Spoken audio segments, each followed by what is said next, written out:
Hi, I'm Dawn Montefusco, Transformational Writing Coach, and this is the healing power of words. Create with passion and write powerful stories that have impact. And today we have one of my favorite people, truly, to interview and in the world, and someday I'll meet you in person. Michele P.W, pronounced Heriza Wasek. Yes. Is a best-selling, award-winning fiction and nonfiction author. On the fiction side, she writes psychological thrillers, mystery, suspense books, and has a popular book blog. On the nonfiction side, she's written 5 books in the Love-Based Business series that share how to sell more with love and build a solid, profitable business on a foundation of love. In addition, she owns a copywriting and marketing company that has sold $50 million worth of products and services over the past 8 years. And you can learn more about her at michelepw.com. And there'll be lots of goodies on this page as well that we will speak about. Hi, Michele. Hello, hello. So what's going on? Tell us about any projects you have in the makes or what's happening. Well, what's interesting, I'm actually working on book 4 of the fiction series. And what's interesting about this is 6 months ago, I was working on a new series that just was not coming together. I started that last summer and I wrote about 60,000 words and it was not coming together. And so during the zombie apocalypse, also known as the pandemic, I got this hit that I needed to start working on book 4. And it was weird because it really downloaded into me like the plot like it hadn't before, just in a really different angle. So anyways, and it's actually another 3-book series arc to go with the first 3-book series. And I started working on it, and I should have it done in a couple weeks, because then I put myself on I decided I was really going to crank it because I really want to get at least 1 book published, if not 2, and then I'll start working on book 2, and I've got that lined up. So yes, it's been it took a little bit to get the gears rolling. It didn't happen right away. Like I know when it first hit and everybody stayed home. I personally didn't get much done that first week. I think a lot of people, I think there's like this kind of, there's all this pressure that we're supposed to show up on and do like a Facebook Live every day and send out emails. And I was like, oh my God. And I just couldn't do that either. That was too exhausting. So I took a little while to kind of find my groove, but yeah, so we're going to get the book 4 and book 5, hopefully, of the series of Redemption series out this year. So that's wow, that's exciting. You did mention you might have a podcast coming up. Yeah, so the podcast got a little bit, it's called The Right Inspiration, and it's got put a little bit on hiatus because it's just really important to have it just as a promise to myself. I really wanted to have a fiction book out this year. So that's part of the reason why I kind of decided to just focus on the fiction book and really get myself in a good groove, because I have to write, like, in order to do this I need to write 2,000 words a day, which I can do, but it's just balancing that with the other workload, and that's kind of the key. And so I tried to cut back other things like that podcast launch that wasn't a must have now, and then so I could kind of get the habits together, get the good habits together. I love that you just said that. That is so, I want everyone to hear what you just said. Like, that is so great. I mean, having an important project that you want to do, right? And having the patience, and also there's a knowing, I think, once we start getting in the groove of writing, that has to come first. Yes. And that there's a level of trust there, right? You have to trust yourself about that. So I really love that you said that. I can't wait for the podcast. That's going to be super cool. I know. I think so. And so, I mean, I have script. That's the thing. But I just really just feel like I need to. I'm excited about it too. I just feel like I need to, get a little bit, focus on this, and then I can move back to that. Oh, podcast. It's gonna be great! I can't wait. Tell everybody. We'll all be waiting for it. So as we just said, we're in a strange time in history, right? Yeah. And I think after the shock, well, I don't know if it's ever going to wear off, but the initial it'll be fine in, 90 days or 6 Right. weeks or something, like after that initial, what the hell is going on here? I think that, I used to say before this, it was the best time in all of human history to write.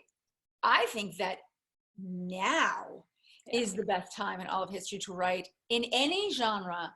But I think specifically about stories that help you either feel connected, or if it's fiction, then you feel connected to the work. That now is the time to, whatever is really brewing in you, to just get it out there. Yeah. I agree. I mean, this is kind of a great reset times. I mean, I've heard people say that, but I think it's true. And if you have a book inside you, and if the book is leading you to a direction, this is a good time to connect to it, so that during this reset, you actually reset correctly, and you don't end up resetting and going a direction that, maybe is not the right direction, and it doesn't serve you as well.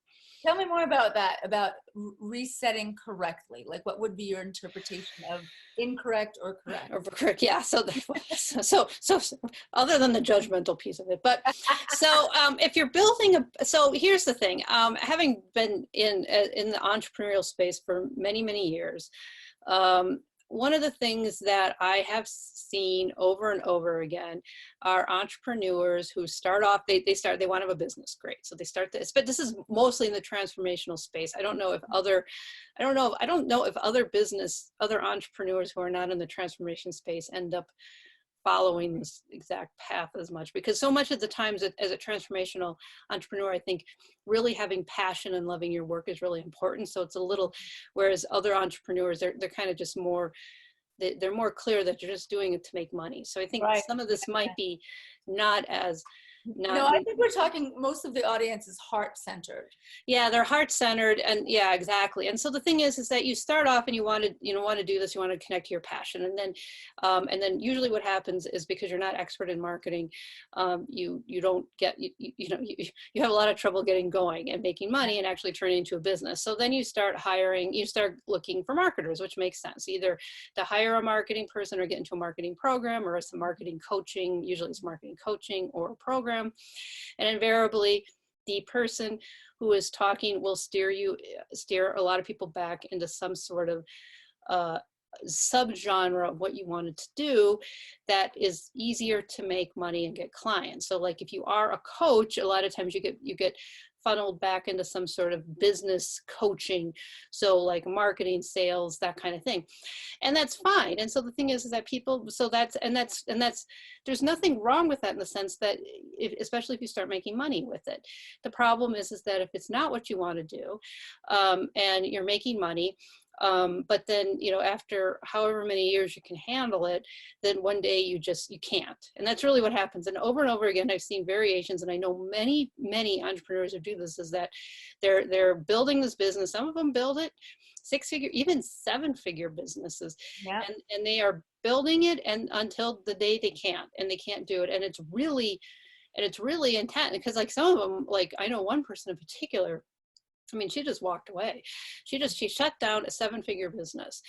And actually, I know a couple people that did that, and they walked completely away and one person went back to life coaching, and another person went it's kind of life coaching. But anyway, so the point is in the Great Reset, if you decide to reset in an angle, and that when I mean by correct and incorrect, there is no correct or incorrect from that. What I mean is more like, is it what you want to be doing, or isn't it? Because you can only force yourself to do what you don't want to do for so long for money. I mean, that really is what it is. And for some people, they can do it for 20 years or 50 years. I mean, we all know people who have had the job forever, and they're they have the job forever and they retire, and then a lot of times they die immediately after they retire.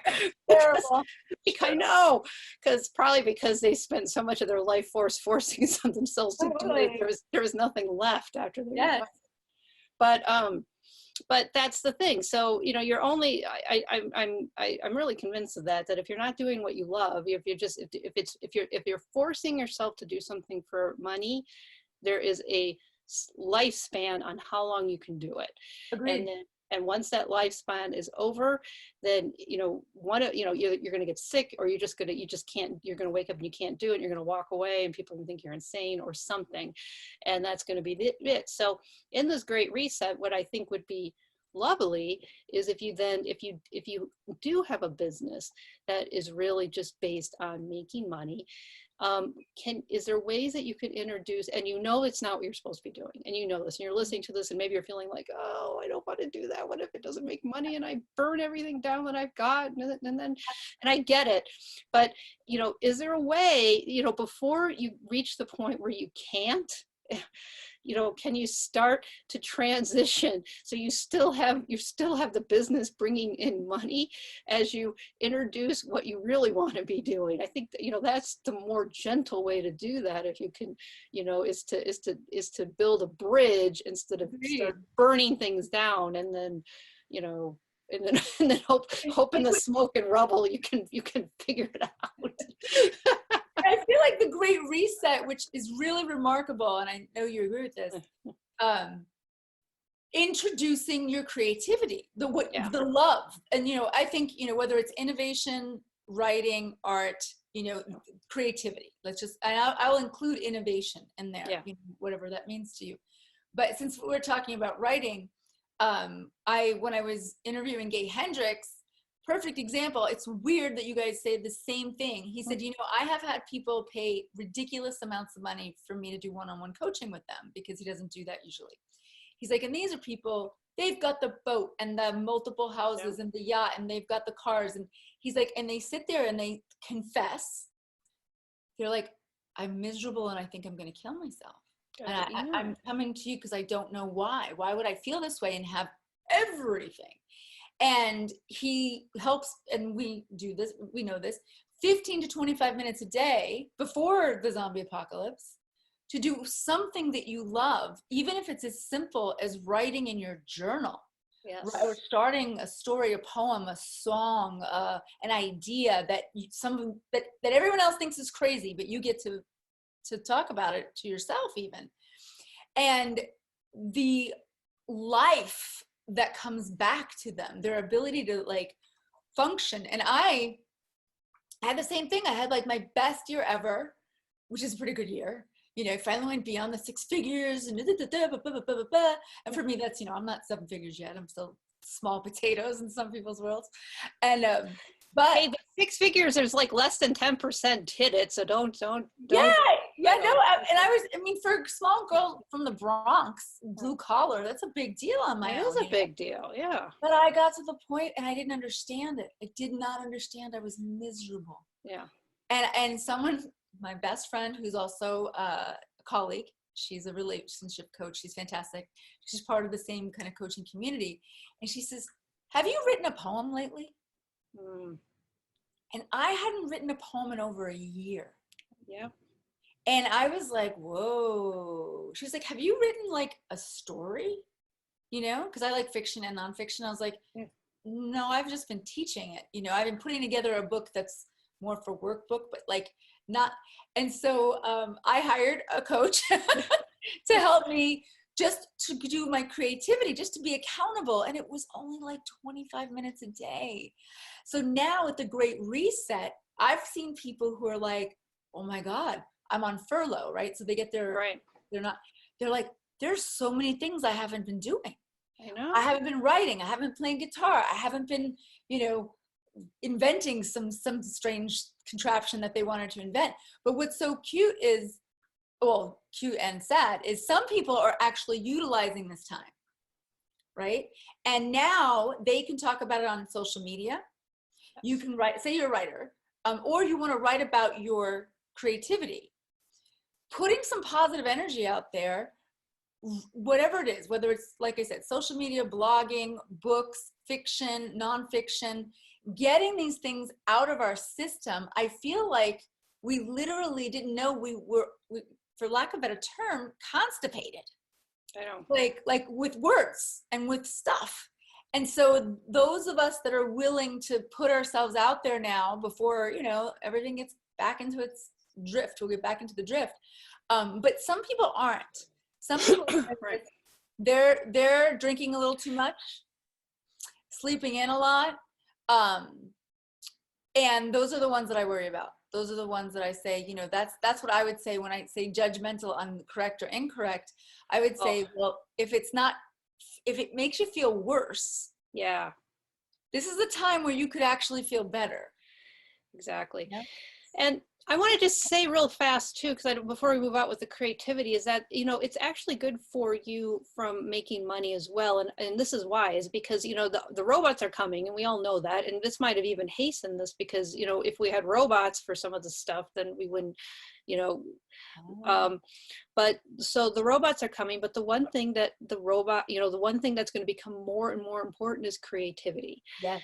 So that's really what, Great point right there. yeah, so the more we can really tap into that. And you know, Elizabeth Gilbert in her book Big Magic, remember how she started? She started with the ice skater. So the woman, she like that girl that, you know, well, she was a woman now, and that's the thing. So she was like, so she was never going to be a famous ice skater. I mean, I think she was like, you know, our age, so she's Yeah, not, you know, you're not going to be the Olympics, you know, get to the Olympics at a 50-year-old. But every morning she got up at like 4 a.m. and went and had some very cheap rink and just yeah, skated for a half hour. And you know, she probably was so much happier and just yeah. was Apparently, crazy like her elsewhere. life changed. Like Yeah. her relationship with her family changed. But this is a good point about the robots are coming, because I was having a very great um, conversation with a like a long-term ex-boyfriend that I hadn't talked to in a while. We're on friendly terms, and he's convinced. He's a hardcore web developer. He's really into virtual reality. He's all about AI. It doesn't get more atheist and strange than him. He's tried all the psychedelics to get in touch with spirituality. You know what I mean? Like he goes, no, no, no, no, no, no, no. He's like, it's not going to matter. He's like, humans are not actually that useful. He's like, so it'll be fine when VR takes over, because we're basically an art project gone awry. We make too many mistakes, and I'm like, it was a really adult, very nice conversation. I said, you know what? I said, I fundamentally disagree with you. You're missing the whole point. You can't Yeah. replace human. And human connection is going to be what people want more of. Right. And they're going to want to tap into their creativity, which a Right. robot is not going to help them tap into their creativity. They might have a robot that'll keep you accountable, like a spreadsheet, Right.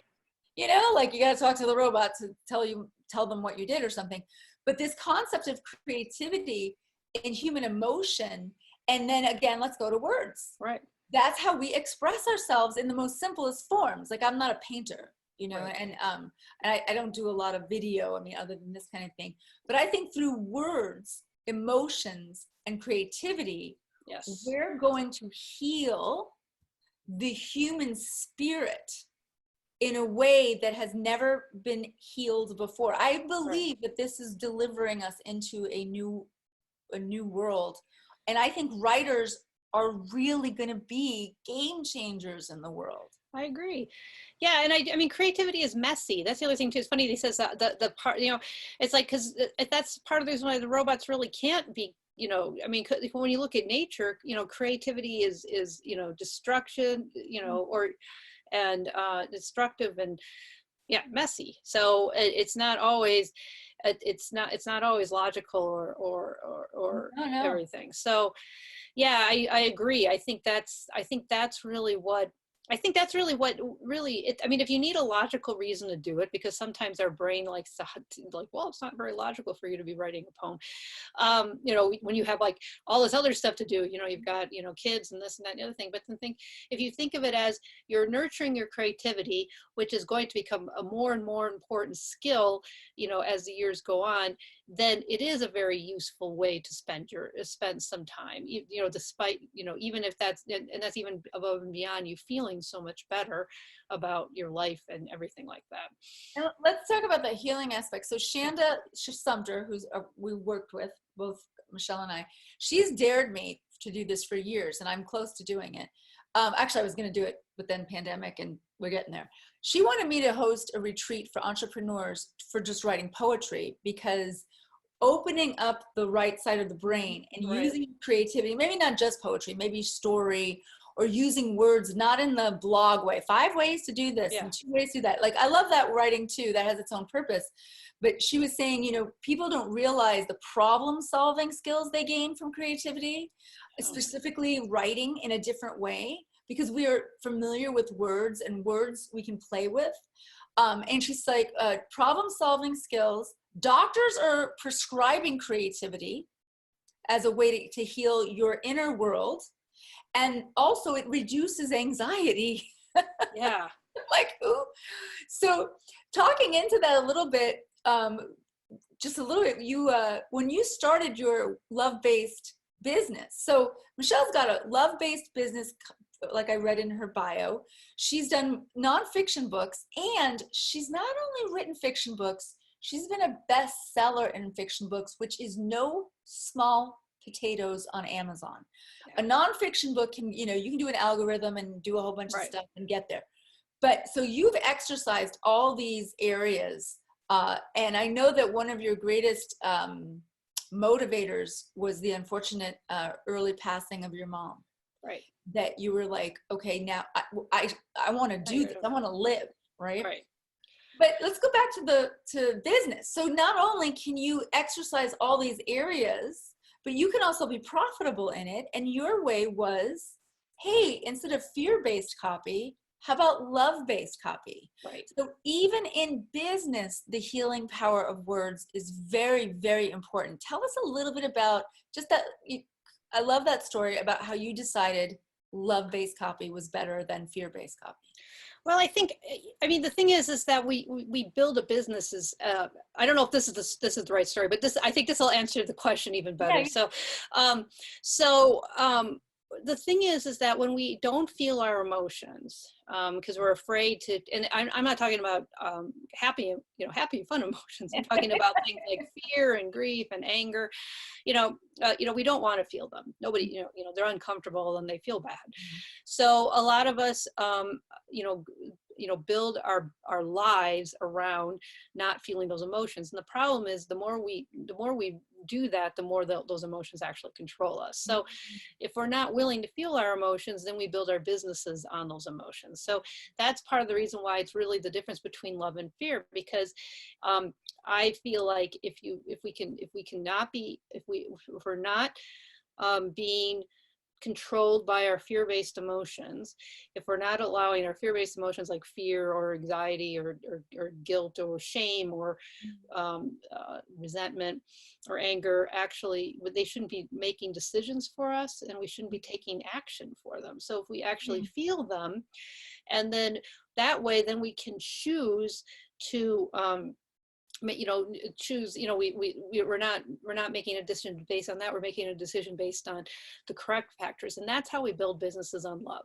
So it's really about that. So that is part of the healing. And the thing is that, copywriting and marketing is just so key to it, because really, I also believe that all your every part of your business really needs to be on here. And where do we fall down with fear? A lot of it is in sales and enrollment.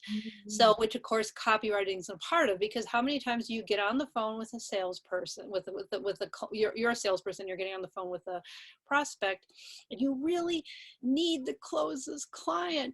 So, and so you might fall into things without really meaning it, and you're saying words that that trigger things in them, so they get them to say yes. Or what if they say yes, and then the next day you get that dreaded, like, oh, I've changed my mind email. And so now you send the email out that says, well, if you're really serious about this, you would hire me in a second. That really shaming things. So and I get it, we've all been here.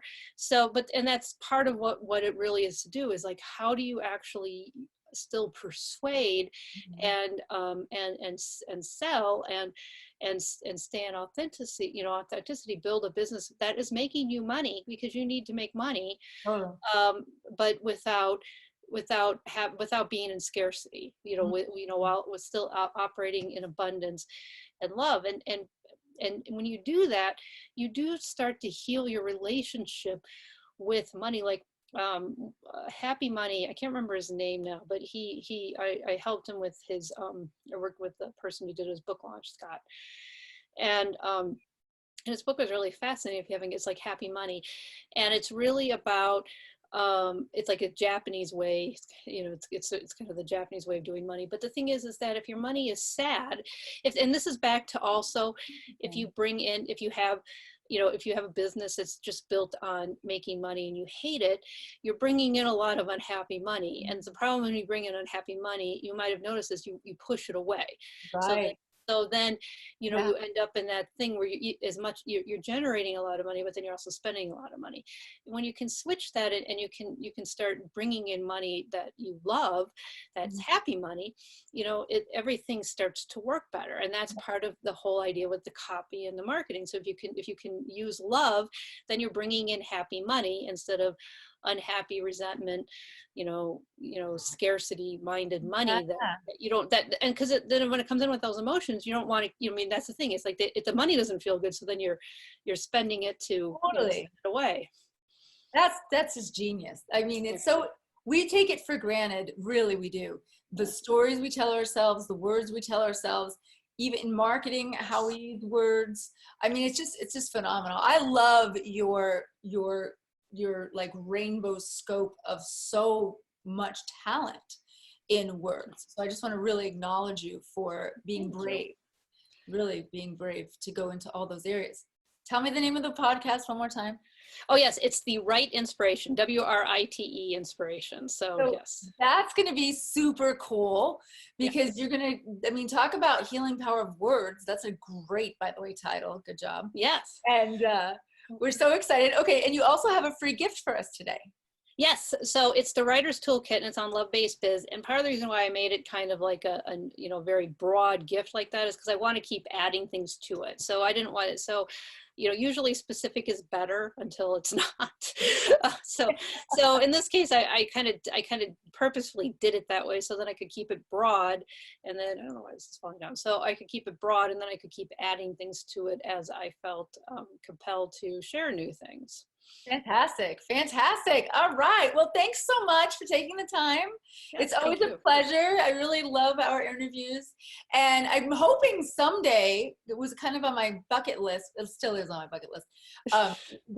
There's a beautiful space here that we, a bunch of us entrepreneurs, we're going to do live retreats to in Portland. And I was thinking of some of the people I've had on my show and how cool it would be for us to put something together for. That would be cool. Yeah. So hopefully we'll do that soon. There were, let's see, after the Spanish flu was the Roaring 20s. Yes. So, we've got something to look forward to, I think. Something's going to happen.